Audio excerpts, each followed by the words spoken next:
বাসন্তী পোলাও করার জন্য চাল, গোবিন্দভোগ চাল ধুয়ে তার মধ্যে একটু হলুদ দিয়ে ভালো করে পরিষ্কার করে একটু শুকোতে দিলাম।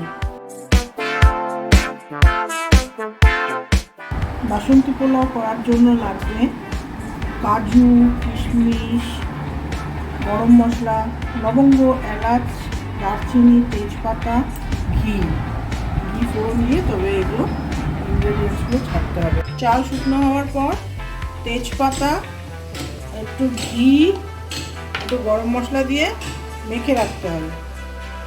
একটু ঘি মেখে 1 ঘন্টা রেখে দিতে হবে। একটু এই যে গরম মশলা গুঁড়ো,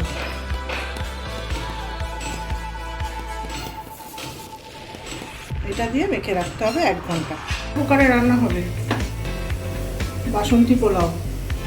একটুখানি ঘি ফেলেছি, ঘিয়ের মধ্যে কাজুটা দিয়ে দিলাম, কিশমিশ দিয়ে একটু ভেজে তুলে রাখতে হবে।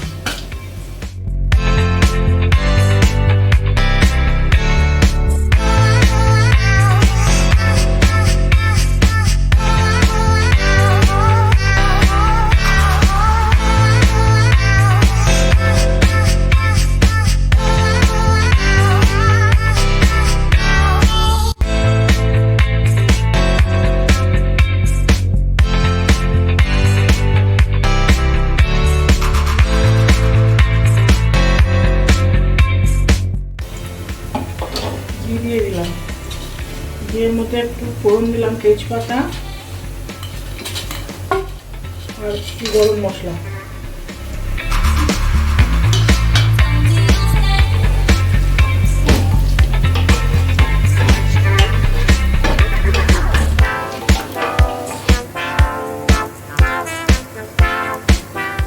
এবার চালটা ঢেলে দেবো।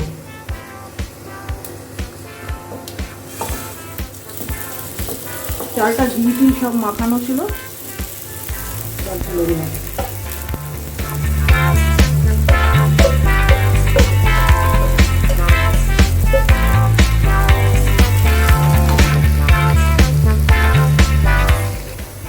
এবার চালের মধ্যে এতটা পরিমাণ নুন, এতটা পরিমাণ চিনি ঢেলে দিলাম।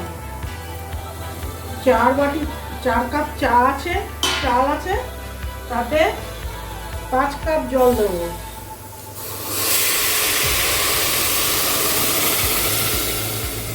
যতটা চাল থাকবে তার থেকে অল্প একটু বেশি থাকবে, আর এই 1 কাপ দুধ দেবো।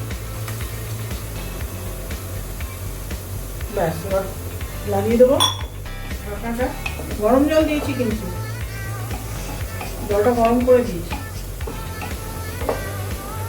এবার ঢাকনা দিয়ে দেবো, তারপর বাসন্তী পোলাও রেডি হয়ে যাবে।